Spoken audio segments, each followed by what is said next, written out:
সার্জিসের বক্তব্যটা যথেষ্ট যৌক্তিক আমি মনে করি। তবে সার্জিসের এই বক্তব্যকে যদি আমরা যৌক্তিক হিসাবে অ্যাকশনে যাই, ধরেন এটাকে কার্যে পরিণত করতে যাই, তাহলে একটা প্রশ্ন উঠবে, এই দেশে আমাদের আইন শৃঙ্খলা বাহিনীর কি আদৌ দরকার আছে কিনা।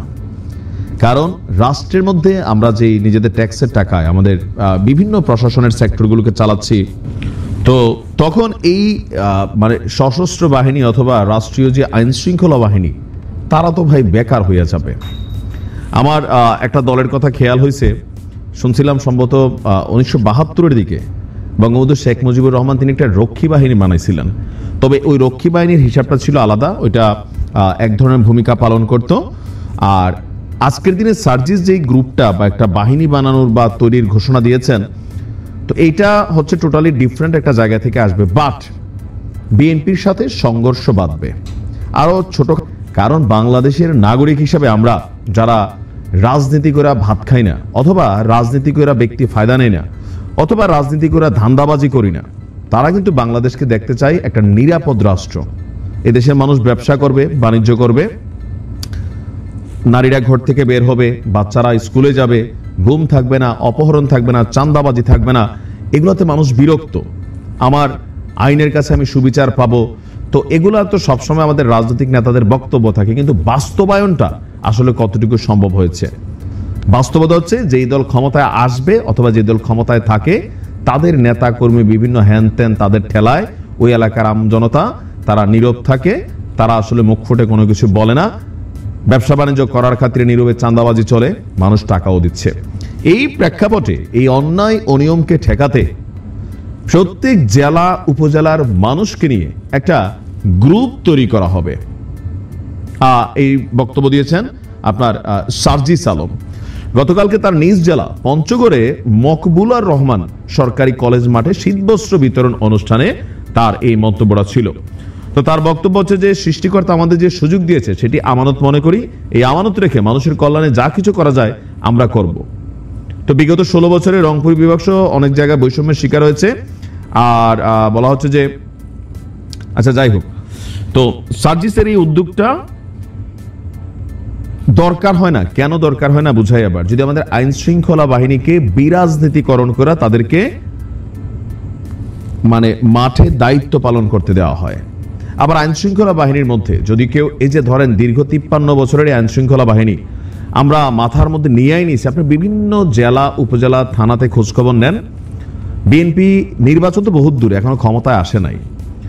তো লোকাল থানা পুলিশ বিভিন্ন জায়গায় বিএনপির একজন নেতা গেলে ওসি সাহেব সমীহ করছেন, সেকেন্ড অফিসার সালাম দিচ্ছেন, কনস্টেবলরা চায়ের ব্যবস্থা করতেছেন। কেন? আগামী দিনে তারা রাষ্ট্র ক্ষমতায় আসবে, সুতরাং তাদের সাথে ভালো সম্পর্ক দরকার। এখনো কিন্তু আসে নাই, আগামী দিনে আসবে। আরো 1-1.5 বছর পরে নির্বাচন হবে, নাও আসতে পারে, জামাত আসতে পারে। বাট আমাদের বাংলাদেশের ম্যাক্সিমাম জনগণের সেন্সে ঢুকে আছে যে বিএনপি আসবে, সো বিএনপির সাথে ভালো সম্পর্ক রাখা জরুরি।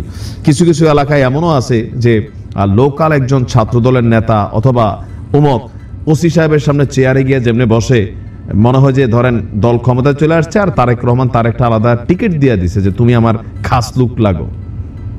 এগুলা কিন্তু হচ্ছে, এটাই বাস্তবতা। আপনারা নিজ নিজ এলাকার দিকে তাকাইলেই বুঝতে পারবেন। তো এই যে বিষয়গুলোর মধ্যে হাতে গোনা আপনি মুষ্টিমেয় কিছু এলাকা পাবেন যেখানে পজিটিভিটি আছে, যে না এলাকার মানুষ বা বিএনপির যারা নেতারা আছেন ভদ্র, লোকাল পিপলের উপর কোনো টর্চার নাই, মানুষের সাথে তারা ক্ষমতা দেখাইতে গিয়া মিথ্যা মামলা হয়রানি এগুলা করছে না। তো এগুলা হাতে গোনা কিছু এলাকা আছে। আর বেশিরভাগ এলাকাতেই যে দীর্ঘদিনের যেই অবস্থানটা সেটা কিন্তু সামনে চলে আসছে। অলরেডি এগুলো নিয়ে আলোচনা সমালোচনা বিভিন্ন দল থেকে কিন্তু হচ্ছে। বিএনপিও হার্ড অ্যান্ড সোল ট্রাই করছে, তারেক রহমানের কড়া নির্দেশনা আছে এগুলো নিয়ে, কিন্তু যাদের পেটে বেশি ক্ষুধা 5% নেতাকর্মী তারা এগুলো মানছে না। আর এরা অলওয়েজ সুবিধাভোগী, দলের 12টা বাজানো এদের কাজ। সরকার ক্ষমতা থাকলে এরা কন্ট্রোলে থাকে, যদি তাদের দলের সরকার ক্ষমতায় থাকে। কিন্তু এখন ওই যে বিভিন্ন জায়গায় ঝামেলাগুলো হচ্ছে। তো আইন শৃঙ্খলা বাহিনীকে যদি এই ক্ষমতার বাহিরে নিয়ে যে ঠিক আছে পুলিশের কাজ করবে, যদি পুলিশ কোনো অন্যায় করে, পুলিশ কোনো দুর্নীতিতে জড়ায়, দৃষ্টান্তমূলক শাস্তি ক্রিয়েট করতে হবে। সেই ক্ষেত্রে পুলিশের যে স্যালারি আছে যদি মনে হয় যেটা পর্যাপ্ত না, সেটাকে বাড়াইতে হবে, যেন তাদের মিনিমাম লেভেলে ক্ষুধা মিটে। কারণ টাকার মায়া ভাই, এটা ছাড়া আমার আপনার দ্বারাও তো এত সোজা হয় না, তাই না? দেখা গেছে যে পুলিশ আমাদের বাড়িতে গেছে, আমাদের বাঙালিদের যেটা হয় আসার সময় 2000 টাকা গাড়ি ভাড়া বের করে দিচ্ছি, আর নিজেরা যদি গিলটি হই, অপরাধী হই, 10,000 20,000 থানাতে দিয়ে দিচ্ছি, সাথে সাথে ভাই প্লিজ দেখেন এই না সেটা নিতে না সেটা জোর করে দেয়। তো এই যে টাকা, ক্যাশ, কাঁচা টাকার মায়া মোহ, এটা ছেড়ে দেওয়া কি এত সোজা? তো এটা সম্ভব হবে তখন যখন প্রশাসনকে বা পুলিশকে রাজনীতি মুক্ত করা যাবে, আর পাশাপাশি আমরা যারা বাংলাদেশের জনগণ আছি তারা নিজেরা একটু ভদ্র হব, সচেতন হব। দল ক্ষমতায় আসছে, মানুষের সেবা কইরা দলের মান ইজ্জত তৈরি করবো, কিন্তু মানুষের লাড়াচাড়া কইরা, মিথ্যা মামলা দিয়া, আই বেটা আমি কে চিনো, সমক ভাই তমক ভাই, এগুলা কইরা না। এগুলার কারণে আওয়ামী লীগের অধঃপতন ঘটছে। দীর্ঘ একটা সময় হয়ে গেছিল, তাই না? মানুষ সহ্য করে নিচ্ছিল, কিন্তু একটা সময় রিয়েকশন করেই বসছে। সো সার্জিসের এই ভূমিকা যেটা সে বলছে, বর্তমান প্রেক্ষাপটটাকে মাথায় নিয়ে বলছে, কিন্তু এটা দরকারি হবে না যদি দলগুলা নিজেরা, এই যে গোলাম মোল্লা রনি যে অফারটা বিএনপি দিছে, জামাত যদি এটা করে যে একটা প্রত্যেক এলাকাতে জামাতের নিজেদের কর্মীরা এই এলাকায় যদি কেউ চাঁদাবাজি করে, জামাতের 100 জন কর্মী গিয়ে সেখানে দাঁড়াবে। যদি চাঁদাবাজির খবর পায়, বিএনপির 100 জন কর্মী গিয়ে দাঁড়াবে, নেতারা ডাকাবে, বাজারে বিচার করবে। এরকম যদি দেখে, তাহলে এলাকায় লোকাল চাঁদাবাজ থাকবে, অন্যায়কারী থাকবে, ছিনতাইকারী থাকবে। তাদেরকে যদি কেউ প্রশ্রয় না দেয়, আশ্রয় না দেয়, থাকবে না। তো সার্জিসের আলাদা বাহিনী তৈরি, এটা একটা অসম্ভব ইস্যু।